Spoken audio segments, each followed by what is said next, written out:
Welcome, everyone. I hope you have just enjoyed coffee and bagel just now and spent some time meeting other attendees. We'll be randomly selecting one participant as a winner for the $50 Starbucks gift card. The winner will be receiving an email from us in a few minutes from now, so please be on the lookout for that. We'll announce all three winners at the end of the day today on the virtual platform main page. So please continue participating in Coffee and Bagel during each break throughout the conference and enjoy the opportunity to meet other attendees. The session you have just joined is 8823 Compliance Panel and will be moderated by Kelly and Sinias at ProLink Solutions. As a reminder, you are on track 1, ProLink HFA multifamily track. Before we start the session, I'd like to take a few minutes to cover some housekeeping items. First, on the right side of your screen, you have access to the chat feature. This particular session has been pre-recorded and all panelists are in the audience right now monitoring the chat. So please feel free to post any questions or comments throughout the session in the chat, and they will be responding to you in real time. Please note that your posts are visible to all other attendees. Also on the right side of your screen, you have access to the poll feature. Throughout the session, 3 poll questions will be displayed one by one. When you provide your own response each time, you will be able to see the poll result in real time. So we encourage you to participate. This is where you can download a copy of PowerPoint. You can download anytime before, during, or after her session. So now, without further ado, I will introduce the session moderator, Kelly Encinias. She is a customer adoption manager at ProLink Solutions. She's been with us for over 15 years, and I'm sure many of you have interacted with Kelly over the years. She will be moderating a panel composed of a number of experts on the topic of compliance. So Kelly, please take it away. Welcome, everybody. Thanks for joining us for our 8823 compliance panel.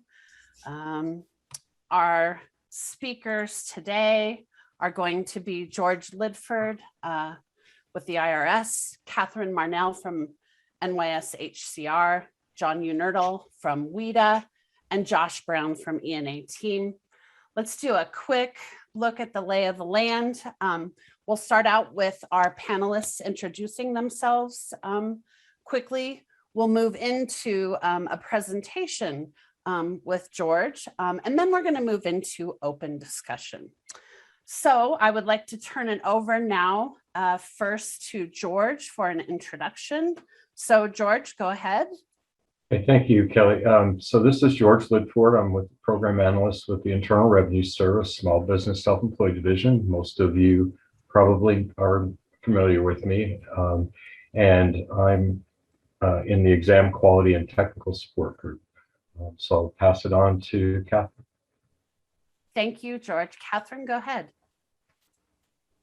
Hi, my name is Catherine Marnell. I'm the Vice President of Statewide Asset Management for New York State Homes and Community Renewal. I've been with the agency for approximately 16 years.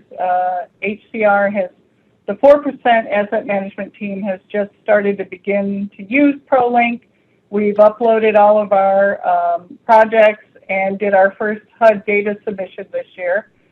Also, the HCR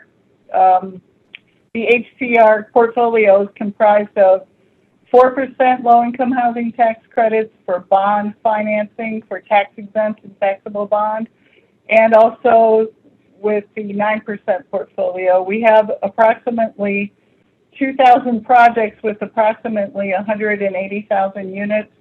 We also have a statewide Mitchell-Lama program, and we also have under our asset management belt public housing authority.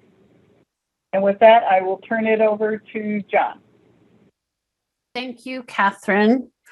John, I'm going to ask you to start your video. Go ahead. Hi, I'm John Unertle with WIDA, and it's hard to believe, but I've been here for 40 years, just celebrated my 40th anniversary at WIDA. And I love working with affordable housing, and it's a joy working here. It's in terms of ProLink product, we too are just starting up on using that product. This has been our first year. We got through the USRs, getting those submitted, and we just finished our first evaluation piece using ProLink, and WEDA's really big on automation, and so we've been working with ProLink to fine tune the evaluation process. Just finished up a segment on the UVR and the NAUR, and we're looking forward to fine tuning this product to really automate a lot of the things that we need to do on the compliance side. As you know, more and more deals have complex issues due to layering or just the structure. I don't know about you, but these owners, I think, work overtime at trying to structure these deals in odd and unusual ways, and that's been a challenge. So we're looking forward to addressing that. We've just kicked off a piece with looking at the 8823 process. As you know, that's the report that we send to the IRS to notify them of any compliance issues, because HFAs really are the eyes and the ears of the service, and we look to that responsibility to make sure that compliance issues are addressed at the IRS so that we can keep this housing affordable and in good shape with our residents. So part of what we're looking at with the 8823 process is we're looking to see where we can automate that process by using that checklist, or I should say the evaluation piece that comes in when we do the evaluation, looking at that to not only create our letters of compliance letters for the owners and agents, but using that to automate some of the 8823 process and then make it more an automated process for reporting to the IRS. Some of the challenges that we're looking to face, and more of the panelists will be talking about that as we go through, but we rely on contact with management staff to not only identify non-compliance issues, but we look for educational opportunities out there. We're required by the IRS to report the non-compliance, but we're a valuable resource for correcting and preventing non-compliance with our owners and agents. A big challenge we're facing is continuing to do that in a COVID environment and still provide safety for the HFA staff, management staff, and the residents. And another challenge that we face is the average income test. And we're looking at technology to help identify issues for us, whether the income and rent maximums are in compliance. We have the average of 60%, all of those things.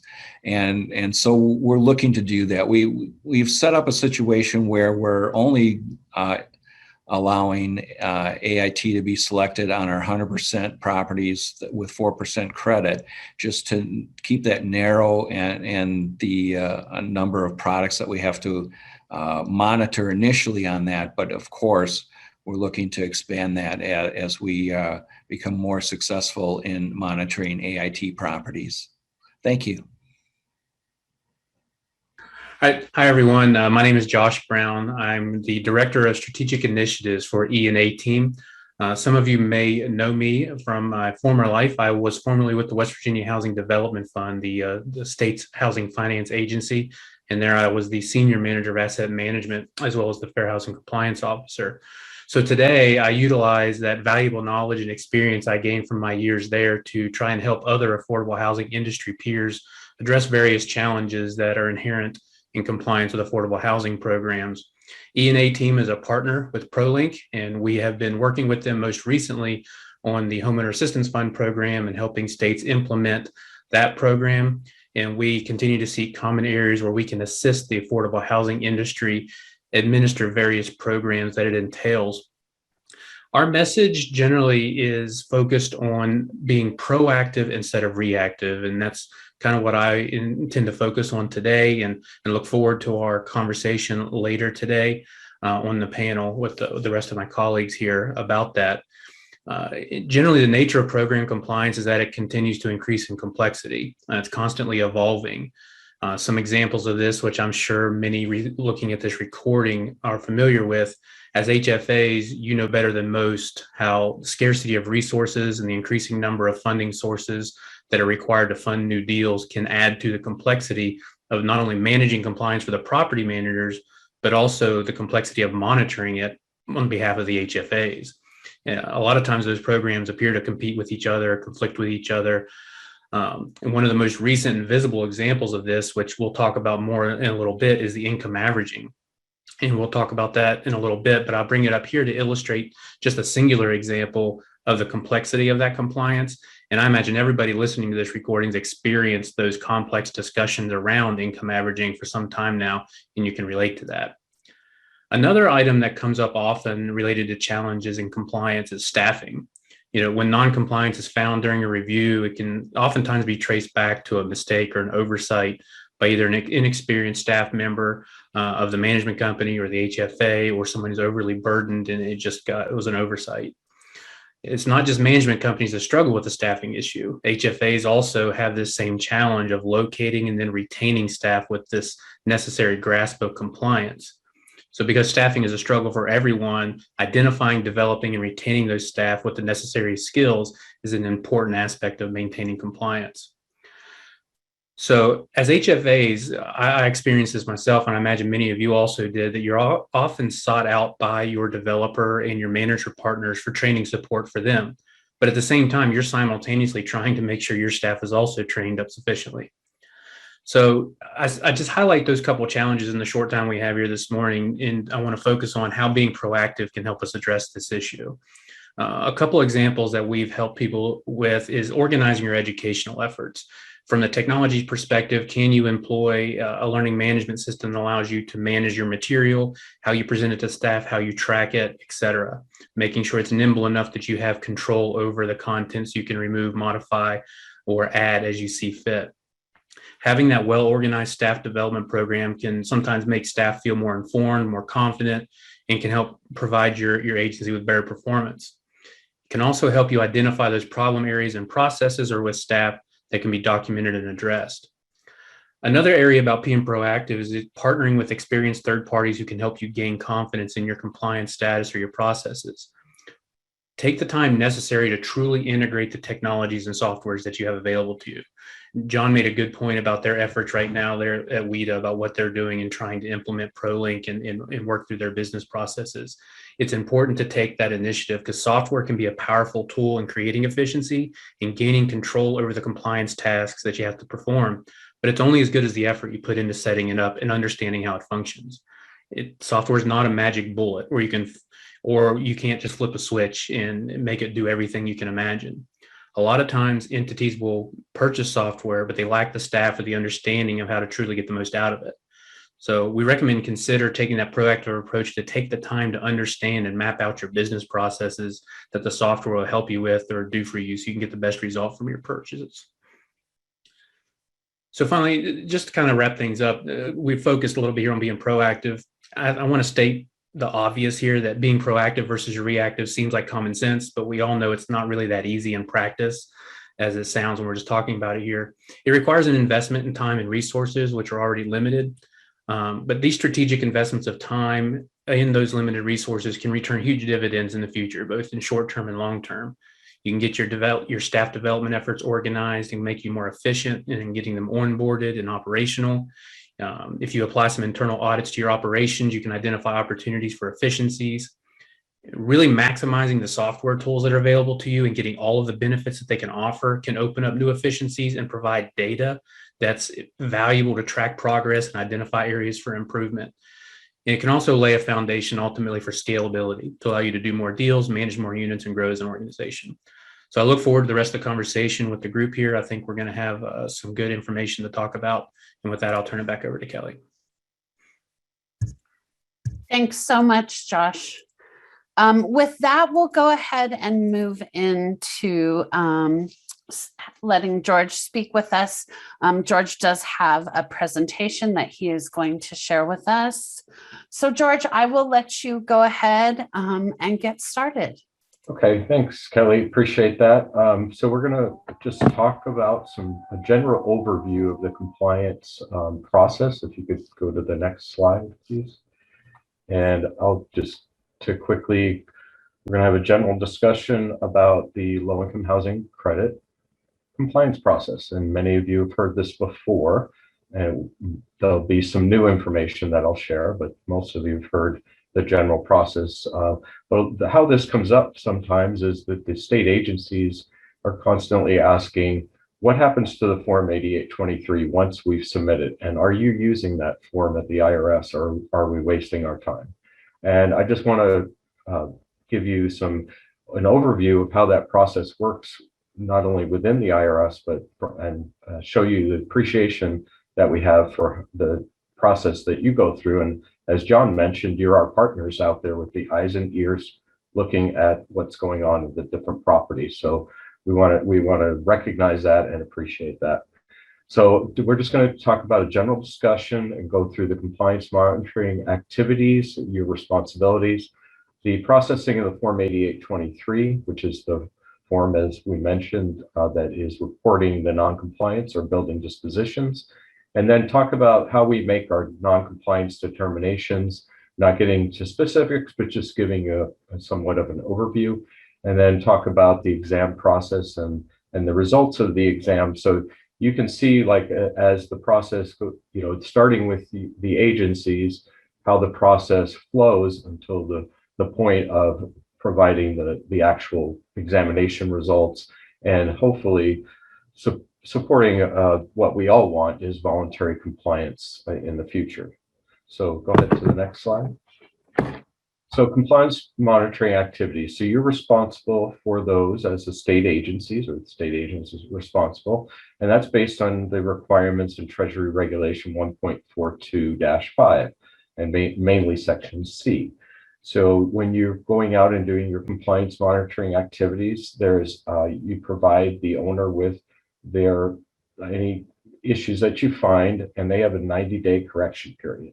You can extend that up to 6 months. And you're required to report those non-compliance issues to the IRS using Form 8823, whether the issue has been corrected or not. Please make sure you include the out of compliance date and the non-compliance corrected dates on your 8823 filings. And don't delay in filings and filing those 8823s, because we have also time frames that we have to conduct an audit or determine whether a taxpayer should be recapturing the credits. So we need those 8823s submitted in a timely manner.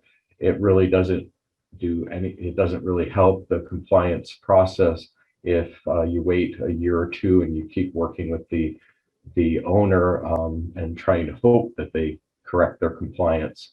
We want you to report that to us and then report the back in compliance as soon as possible. So we appreciate your help on that. So the number of units is very important, and the level of determines the non-compliance level and the potential examination results. The reporting accuracy is critical. I've been reviewing a lot of 8823s recently, and on the surface they appear to be okay, but if you could just take a double look at your 8823s before you submit them, that would be helpful and appreciated. So please make sure that if there's any attachments required to be submitted with the 8823, that they provide us some information that we can refer to and be clear on why you reported that issue. Go ahead to the next slide. So many of you know that for the last few years, the 8823s have all been input into a low-income housing credit database. So all the information is submitted. Every 8823 that you submit is entered into that database. The out of compliance states, the back in compliance states, so forth. The tax examiners review those for accuracy and completeness, but they don't have the technical knowledge to know whether the content is accurate. So they are just looking for some basic information, and they may contact you if there's errors and ask you to correct those. So once the forms are input into the database has some built-in verification processes that it goes through to make sure that the information, like dates, are accurate, they make sense, and that they're, in the proper format, those kinds of things.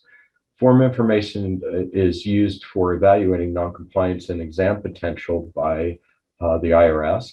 And we looked at there's reports that are generated by the database that we can use to make filtering decisions and determine whether a certain taxpayer may be required to have an examination, or at least the potential is there for an examination. So that's why it's critical that you pay attention when you're completing the form, make sure the out of compliance date and back in compliance date are accurate, and that all the out of compliance issues that you've reported to us have back in compliance reported to us as well. Because what we found is sometimes if there's 2 or 3 out of compliance issues, you may report some of the issues back in compliance, but you may not find, or you may not report the additional issue out of back in compliance, and then it causes us to think that the taxpayer is non-compliant for a longer period of time. And then you should only submit the 8823 for such things as the annual certifications when they're back in compliance. So if it's multiple years that the taxpayer hasn't submitted their annual certification, it's not necessary to report that every year to us. You report it initially when the first year that they do not comply with that issue, but then you don't have to report it each year because we make the assumption that they still haven't corrected that issue. Of course, when they do correct that issue and provide you the annual certification, then you submit a corrected 8823. If you could also include a contact person on your 8823 submissions, I think most of the time there is somebody listed there, but it would be helpful at times if we have questions to have a contact person listed, and a phone number, of course. All right, go ahead to the next slide. So what happens with the 8823s when they come into the Philadelphia campus unit, they are reviewed for the initial accuracy, and then the tax examiner generates a letter that goes out to the taxpayer to indicate to them what the non-compliance issue that was reported to IRS, as well as the fact that they may be subject to recapture or credit disallowance. So you may have seen that letter somewhere along your career, but basically that goes out from the campus unit. And then the database information is used by a classification specialist to determine whether there's audit potential on the different taxpayers. The information is used based on the database information. And of course, we can't examine every single taxpayer that comes up on the filtering process and database information to show potential exam adjustments. But we try to find the most egregious taxpayers and only examine those, and then and hope that the goal is for everybody to be voluntarily compliant. And so we audit a few taxpayers and some taxpayers, and then the message gets out, and hopefully other taxpayers will comply. That we're always finding new ways to use the database information. It's a wealth of information that we never had prior to this implementation of the new database. And so we're still looking at different ways that we can use it, not only to review the 8823s, but also compare the 8609 information to the 8609A, which is filed by the taxpayer, to make sure that they're processing their, filing the correct amount on their tax return each year, claiming the correct amount of credit, as well as we can also look at if the taxpayer should be recapturing the credit voluntarily if they have been doing that. So that's another place where we're looking at different opportunities to use the database information. Okay, go ahead to the next slide. So as far as an examination goes, the examiner goes out and they do an income verification of the property. They do the normal process as they would with any other exam of a residential rental property. They're looking at the rent and any other sources of income. They're looking at the reported non-compliance findings and determining the credit adjustments related to that. So that is also impacted by the number of units that are out of compliance that are low-income units compared to the total low-income units. So anytime that you feel like as you're out there reviewing the particular property, if you feel like you're finding errors in every single sample that you look at, you may want to expand the scope of your review to include other units, or to determine if there's non-compliance that is worse than what you think just initially. So for instance, if you're looking at 20% of the units, 2 out of 10 units, but you find non-compliance on both units, you may want to expand the number of units in your sample until you feel comfortable that you've captured the majority of the non-compliance. That helps us out later as well. And I realize you have limited resources, so use that process judiciously, but that's something that you can do. The credit can be disallowed for any open statute years. As I mentioned earlier, we also have timeframes where we can examine the taxpayer and make adjustments to their tax return. And that's 3 years from the date of filing, or the due date, or the date of filing, depending on which is later.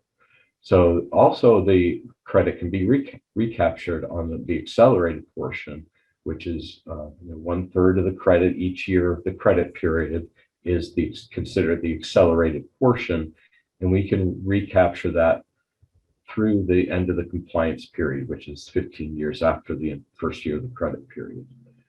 In addition to the credit disallowance and credit recapture, there's also recapture interest that's calculated on the credit recapture amount, and that's determined based on the quarterly overpayment interest rate of the corporation. So it's quite an impact if we have exams that go out and we make changes, and so we want to make sure that not only is your reporting accurate, but that we're auditing, examining the correct taxpayers to make the biggest impact on voluntary compliance. So go ahead to the next slide, and it just shows my contact information. If you have questions, you can contact me at that phone number, or you can send me an email to sbsc.lahc@irs.gov. And that is very helpful for me to isolate any questions that come in from the outside, and it's very much appreciated. The opportunity to answer your questions helps us learn what's going on in the industry, and it also hopefully helps you complete your jobs and your compliance monitoring. And that's all I had. Thank you very much. Thank you, George, so much. With that, I want to open us up now to open discussion. And I'm going to let everybody come back onto visual here so we're all together. I would like to kick us off with a question for George that's probably a little bit obvious to some, but and kind of looping in the idea of, average income so much on our minds right now. George, I would think that we have to anticipate, once things are kind of ironed out and really determined, I would think we would see maybe some changes to the 8823 regarding average income. Maybe we have to report, non-compliance a slight bit differently. And do you anticipate, with those potential changes, a possible update to that 8823 compliance guide? Thank you for the question. Yes. So just like all of you, I am also waiting for the regulations to come out. And I know that the council has that at the top of their list, as well as Treasury as far as their top of their priority list. So that's, definitely being looked at. And yes, they may, depending on the final wording of the regulations and how to designate a unit and that kind of issue, it may require a change to the 8823. as well as a corresponding change to the 8823 guide. And those of you that have seen me on multiple prior presentations at NCSH or A or wherever know that I've been working on the 8823 guide update for several years. However, every time I get close, there's a change in the law, which is, and so I'm sitting, that's definitely, so the good news is that it's pretty well updated, except for waiting for these final changes to the AIT situation and the regulations, as well as then the form may have to be changed depending on what the final requirements are. Fabulous. Thank you, George. I would open up to our panel other questions, other observations, challenges around average income.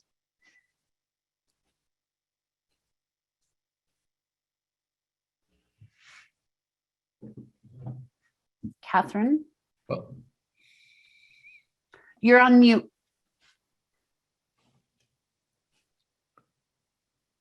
Here we go. Yeah, what I get a lot of questions from staff in terms of, because we've had quite a number of average income testing projects closed, and currently have 3 or 4 that are coming in for their 8609. So what we're having to do is manually go through each bin to make sure that the project has met the 60% set aside for the average income test. So speaking of the final regulations, do we have a time frame in terms of when those regulations will be released? This is George. No, there is no time frame. It just, just know that it's at the top of the priority list for council and treasury. So they are working on it. Thank you. Perfect. John? So yeah, we've had some challenges with AIT as well. I'm sure they're similar across the nation. In some cases, we've heard some developers kind of wanting to back off on using that product until we do get a final rule. I think one of the issues with the final rule that's caused people to back off is that or the proposed rule is that it kind of instituted some different kind of monitoring activity in order to correct things. I'm speaking specifically of, I think it's a 60-day window in which to correct things. And from the state level, we were sort of working through some issues on trying to make it more like, to kind of follow the same rules as the 60% or the 40 of 60 developments. And, if they've got too many market rates, then you reduce the qualified basis and not have a stiff penalty unless you actually violate the minimum set aside of 40 of 60. And we're kind of looking in that direction for AIT to go. And I understand that General Counsel is still working through that issue, and that you may not have any comment on that. But I wanted to relay where our thoughts were, and do you have any comments that could relate to that? I'm assuming you're asking me, right, John? So this is George. Yeah. So I know that's an issue that NCSHA and others have communicated with council, so that is being considered as far as how to manage the designation of the units and the determination of how to monitor the compliance and so forth, and then changes if the unit designation changes, how to handle that.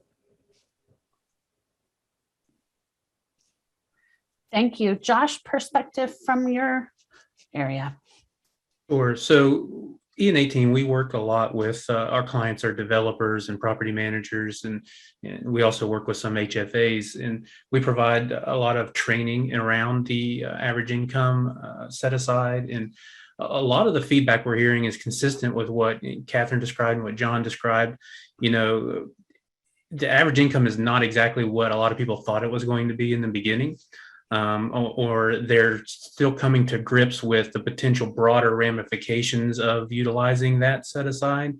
You know, the mix of units and the underwriting and the cash flow, and looking at the property as a whole in that asset, you know, beyond just meeting the minimum set aside, there's other potential ramifications. So I think we've also heard from them that there's some hesitancy, although there's still a desire to be able to do that, because the underlying benefit of that is still to be able to, you know, serve higher income households and kind of broaden the availability of those units. So I'd say what we're hearing is consistent, but I think what it indicates is kind of what I was talking about earlier, is the ongoing complexity of compliance just in general. Just this one conversation about income averaging shows how complicated it can get quickly.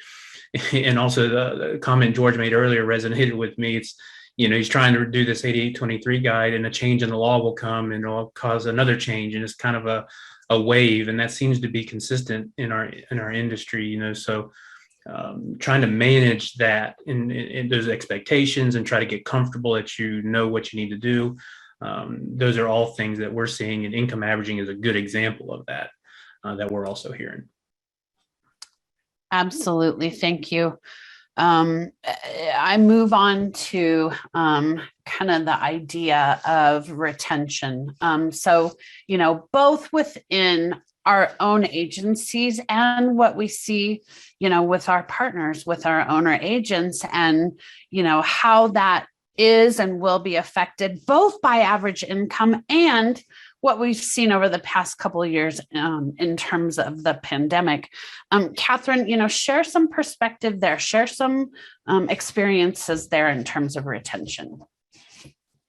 I know at HCR, especially during COVID, we had a large number of retirements.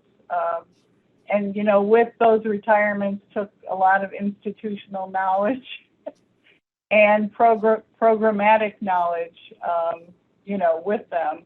And what we're finding is with the current job climate, the candidates that we're interviewing, or prospectively resumes that come into the agency as a whole, really lack the training and the experience in LIHTC. And I know with our own portfolio, because it's so diverse, you know, you really have to wear a lot of hats, whether it be in the HUD world, the LIHTC world, or in the Mitchell-Lama world. And then you also have to know New York City regulations with rent stabilization and 421A. So what we're finding is we really have to put a lot of time, money, and effort into training people when we get them on board. But it really speaks to retention. You know, a lot of times we get individuals who come into the agency and we give them all this training, and then unfortunately they take the training and move on to other, you know, outside public benefit corporations. So that is some of the struggles that we have internally. So. And Catherine, do you experience effect with, you know, retention or turnover at your properties with your owner agents? Yes, and what that happens there is you have to spend a lot of time, the staff spends a lot of time devoting themselves to re-educating the site manager or the regional manager or the district manager, and the, you know, HFA's regulatory agreement, or different set-asides at the project, or different preferences at the project. So it's a constant re-education, and we do see a lot of turnover, especially now that we're in ProLink and we have to take people off of work centers and then add people to work centers. So the retention from our external partner and management agents and owners and developers, we are certainly seeing a lot of turnover there. A lot of ripple effect. John, share with us, you know, kind of your experiences and what you're seeing kind of in these changing times. So I guess we're blessed because our staff hasn't turned over much in terms of our monitoring side, and we've got some people who have been here for a long time. So, and that's great to have that experience. But other departments in WIDA, we've had a lot of turnover, especially on our allocation side. And from the monitoring side, we know that allocation side also needs to understand all the rules as they put the deals together. But we have seen a lot of turnover with our agents that we're working with, because some people are just having a hard time with the COVID, dealing with those new experiences there, as well as just the normal things that happen in terms of retention of agents. But education is a big part, and we try to do that when we go out, spending time with the agents on education, and we sponsor seminars that they can come to and things like that to really keep the education level up. But definitely the deals are becoming more and more complex. Absolutely. Josh, from your perspective, in terms of supporting folks and providing that compliance and Q&A process, what are your interpretations and observations of these retention issues? So this is one of the hottest topics on the mind of many of the management companies that we work with. In the challenge is, if you really think about it, HFAs and management companies, they kind of share and steal staff. I know quite a few of the people that I hired, in our monitoring department, the HFA, came from property management. So they were very good property managers, and we stole them from them. And I've lost some people to property management, et cetera. So the feeling is that the pool of qualified and competent people with a good grasp of compliance is not as large as we need it to be, given the volume of entities out there that need that skill set. So the challenge is, how can we create a bigger pool? So right now there's kind of an effort to create some training surrounding that site manager kind of role, in the idea of, can we take somebody that's green, doesn't have that experience, and bring them up to speed, and how long would it take them to get competent so that they can be turned into production? And then how do we support them going forward to help the entity retain them, so they don't, as Catherine said, train them up and then lose them to someone else, to another entity. So I think it's twofold. We're trying to increase the pool of good qualified candidates, by offering training to people who haven't necessarily been in affordable housing before, that's quality, that teach them the ropes. At the same time, giving some back-end support. Some of the things we've talked about with that is providing some file audit support for that new manager for a time period after they're brought on board, so that they know somebody's kind of watching behind them. And we use that as kind of a continuing education effort. To give that feedback directly to the site manager and say, hey, this is not the right way to do this, or this is an issue, and we can help give them that support. So they're not just trained, given their certificate says you're now a housing credit compliant professional and go forth and handle compliance as an expert. That's just not the case. We're always learning new things every day. Like we've talked about here, it's evolving, it's continuing to get complex. The layering of these programs, how they play well together or not, you can't expect somebody new to be able to have that grasp. We need to support them, and that helps retention. So that's what we're seeing, and what we're trying to collaborate with our clients with, to see if they can improve that pool and help keep their people. Great. With that, I want to turn our attention for just a minute to talk about and consider, and we've all mentioned it a little bit here and there today already, the agreements that we're creating with these properties, considering and looking now and forward, how can we make these agreements work even better for us as monitoring teams, considering COVID, considering, possible changes with average income. Catherine, what's your experience there? Share that with us a little bit.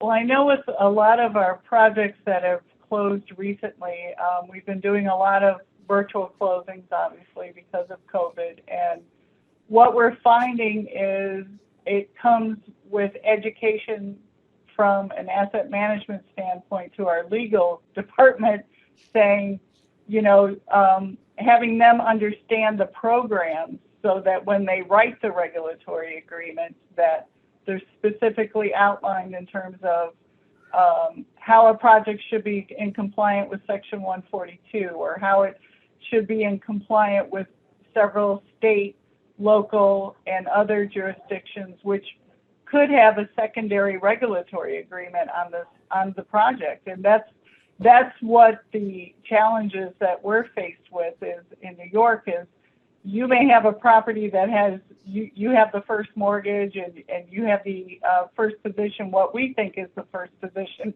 regulatory agreement. And then come to find out, the New York City may have another secondary regulatory agreement with other restrictive or more restrictive requirements. So I think it's key as a state HFA to partner with those local jurisdictions and those local, and even HUD and other entities to try to come to some consensus so that you can write a regulatory agreement which the owner can abide by and want to be in compliant with. Absolutely right. I mean, I think, of course, we know this, but I think we forget to say this to ourselves and to our partners that, listen, with all of these programs, LIHTC, everything else that we're engaged in, the name of the game is to create and maintain these affordable units, right? Yes, we have to do compliance because we're charged with that right by the program. But, ultimately at the end of the day, we want to maintain these units. We want to help you as the owner agent be successful, in maintaining these units. And I think, it's something that we kind of take it for granted, right? Maybe we need to start just reminding each other and, Catherine, like you said, really building those partnerships and really fostering those partnerships.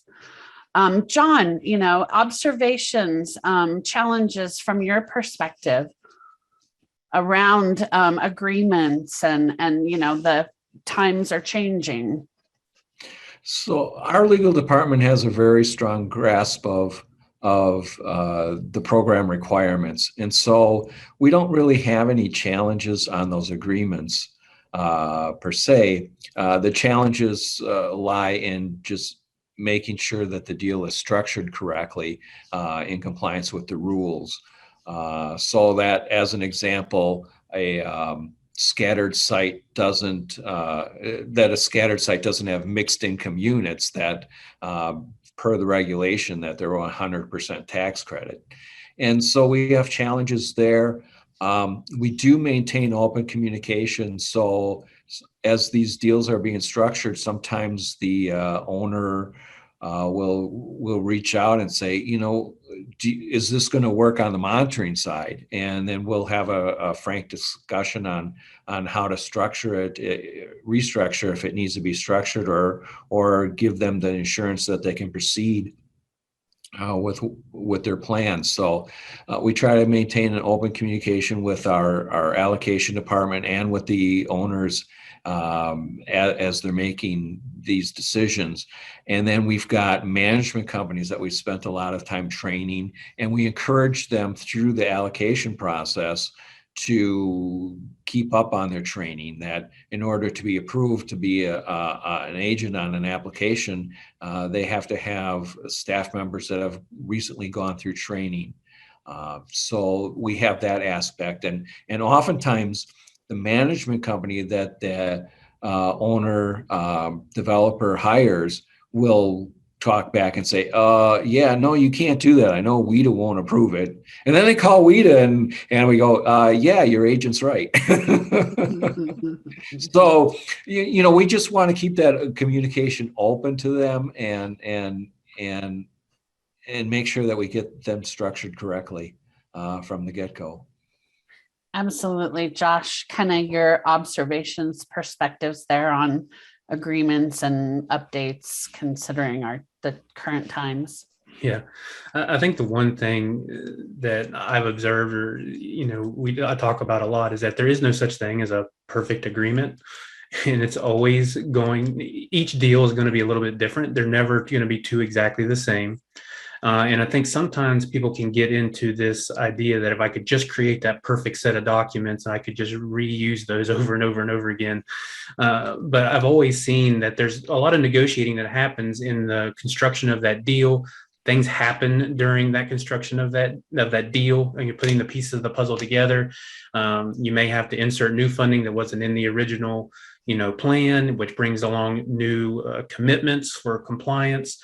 And the people at the table know what decisions are being made and they know what they're committing to, but that doesn't always make it down to the people who have to execute.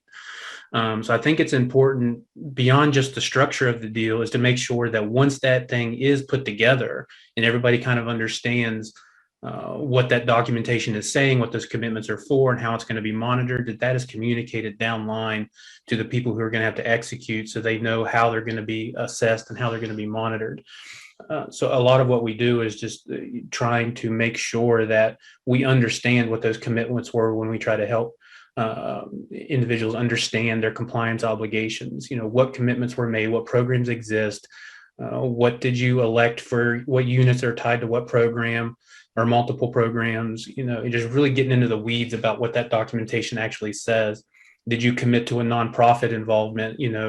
For example, did you commit, like John said, to a scattered site?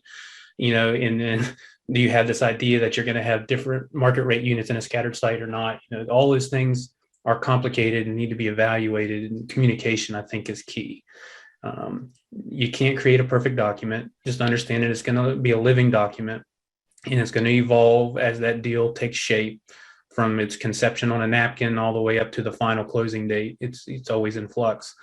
So just understand that, and then once it's done, communicate it to the right people, so you're off to a good start. Absolutely. Catherine mentioned, the idea, of course, in today, this day and age that we're in, we are doing things virtually now quite a bit more. I wonder if, currently or going forward, are the allocation people up front, are they also conducting a lot of those meetings virtually? And is that a tool that we could actually use to our advantage in maybe asking those folks to record those virtual meetings? And then it's almost as if we, the monitoring team, are there at the table. We get that benefit of experiencing, what were those agreements that were made, and not being right there on the spot. Has anybody experienced that at all? Does anybody ask for that? Like, is that actually kind of becoming maybe a tool to your advantage?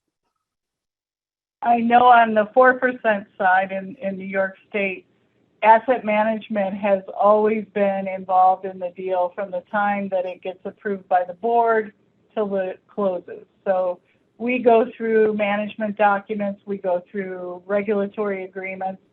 So the asset manager has an understanding of what the deal is prior to it closing, and then we have to sign off on the deal before it closes, or else it doesn't close. But as Josh says, a lot of times what you think the deal was, and they get to the closing table, different funding sources have to be utilized because maybe the letter of credit bank wouldn't approve, this type of, financing, or, there wasn't enough funds to cover, the per unit costs on the development side, or there's not volume cap available. So, those are some of the the things that we find on the New York side. Absolutely. John, any observations, in your area, kind of, in these changing times?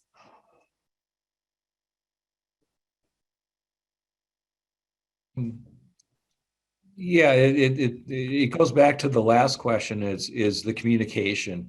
I mean, for the most part, we've got good communication and that, but every once in a while a deal slips through and we go, whoa, how did this happen? And that's mostly on our straight tax credit, the bond deals where there's a lot more oversight on that before and during the closing. But on a straight tax credit deal, there's not always that. And sometimes a couple of things creep in there. And then at the last minute, we're all brainstorming, how do we make this work? What changes have to happen? And have frank discussions with the owner and agent on, okay, so, this is where we need to be.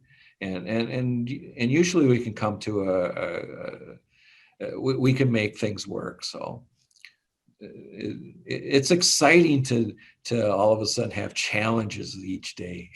I must admit that. Absolutely.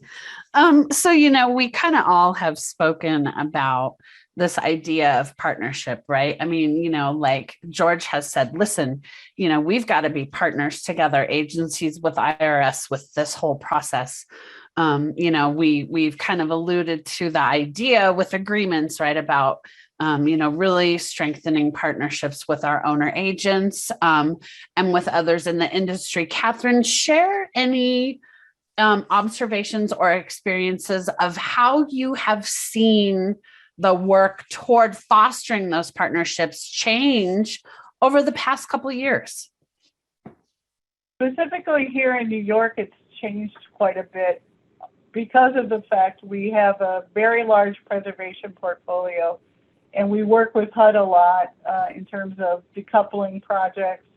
So we fostered a very healthy relationship with HUD when we decouple deals, and then we become the IRP administrator.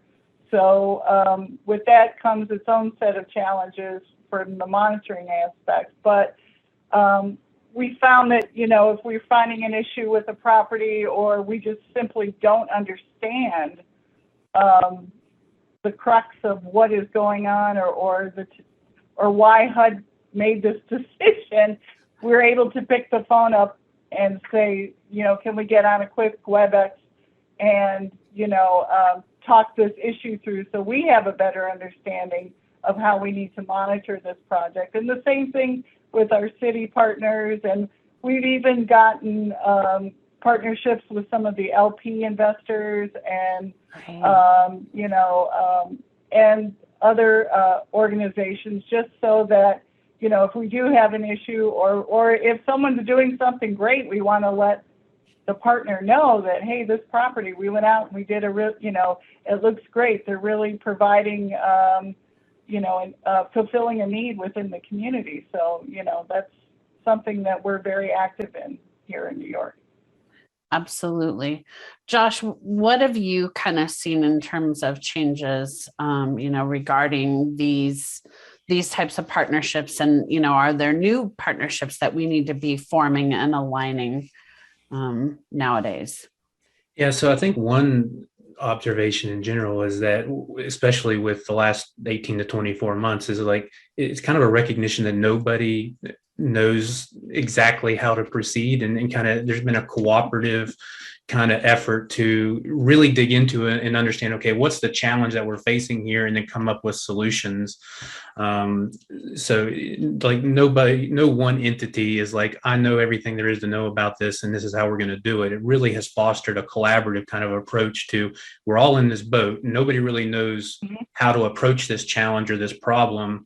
And we all need each other, to make this happen. An HFA needs developers and property managers, and the property managers and developers need the HFAs. We all need HUD, we need IRS, we need USDA.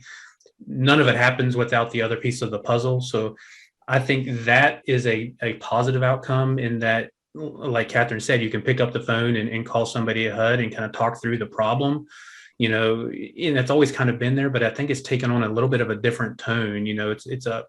It's a commitment to find a solution to this new problem, and I think it's also highlighted the fact that, like I mentioned, we all need each other, but it's also making sure that no one person is being vilified as like the bad guy in this. I think in a lot of ways, a lot of property management companies, the landlord is the term that's thrown around, and it's kind of gotten a negative connotation. And they were perceived as sometimes the bad guy, I think, in the media. And I think a lot of them kind of took that to heart, but a lot of people didn't see what work they were doing with their communities to make sure that their people truly were cared for. Don't get me wrong, there's always going to be some bad apples. We've all experienced them. If you work in compliance monitoring for any period of time, you've come across those bad apples, but 99.9% of them usually are wanting to do the right thing, and they're trying to do it. They're doing it with good faith, and they're doing their due diligence, and they truly care about their people. And I think that a lot of them took a lot of steps that helped, keep their folks housed, helped also balance the need to protect the asset, the actual property that they're responsible for maintaining, to preserve those affordable units. So I think that's another area where, HFAs have a mission. We want to preserve those units. We want to create new units. So how can we support the management companies, and the owners to make sure that they have the resources that they need? And it at least in my observation, my experience, it did foster a renewed kind of collaboration and cooperation to address, a problem that's never been seen before. Absolutely. And Josh, have you share with us what you've seen, in terms of maybe sort of an uptick in agencies and owner agents, kind of employing different maybe experts in the industry just to help, strengthen and bolster and support them in their efforts at, preserving this housing. Right. So, going back to kind of what we talked about before, the proactive versus reactive, a lot of people have signed on to the idea that being proactive can actually help mitigate, risks and help in a lot of areas of compliance.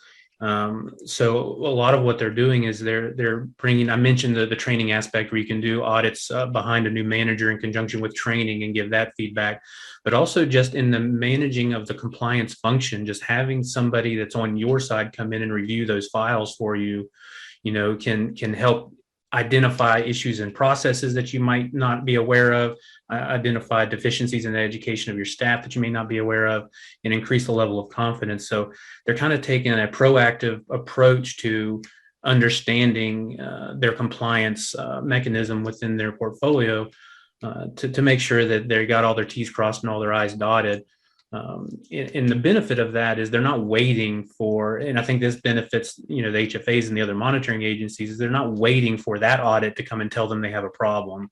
They're wanting to try to identify and acting in good faith, to try to identify those problems early so that they can fix them on their own, because they do have an interest in doing it right. It's not just the fear of getting penalized for failure to do something or having a non-compliance. They just truly have a desire to do it the right way and to understand what is required. And I think those entities that take that step help the HFAs also in their monitoring, and it kind of helps everybody just make sure that everybody's watching what's going on. Absolutely. Thank you, Josh. Thank you so much for that. Well, and I would say ahead, too, because you started the question about technology, and we really didn't touch that, but it's been interesting to see that as we've had to adapt in a COVID environment, that all of a sudden Teams and Zoom have become these powerful tools. And I think they'll continue to be powerful, but I think what it's opened up is a new opportunity to have more discussions with people, that I think we're actually meeting our clients more now that we can't see them face to face than we did in the past in some instances. And plus the fact that it's raised new questions. And, yesterday we're dealing with, how are we going to handle the supply chain problems that our owners are now facing, that they're ready to build, but they can't find the materials to do it. And how, as an industry, are we going to respond to that? And not that I have answers to that. I mean, there are some answers that can happen, but just as part of the discussion, that all of these new challenges have really opened up communication. And I think it's made us a stronger community. To add on to that, John, too, I think it's also highlighted the fact that we all are really technology companies at this point, and you have to have a robust understanding of how you utilize technology across your organization to make sure you get the maximum benefit out of it. So it's no longer really okay to like not understand how to use Zoom or not understand how to use Teams, whatever that is. You have to kind of figure out how to use it, because that is now the norm, and that's how we're going to communicate. And I don't think it's ever going to go away. I think it's always going to be a component of how we now do business, because it's opened up a lot of doors. As John said, we can have conversations with people now in a more convenient manner than we ever used to be able to.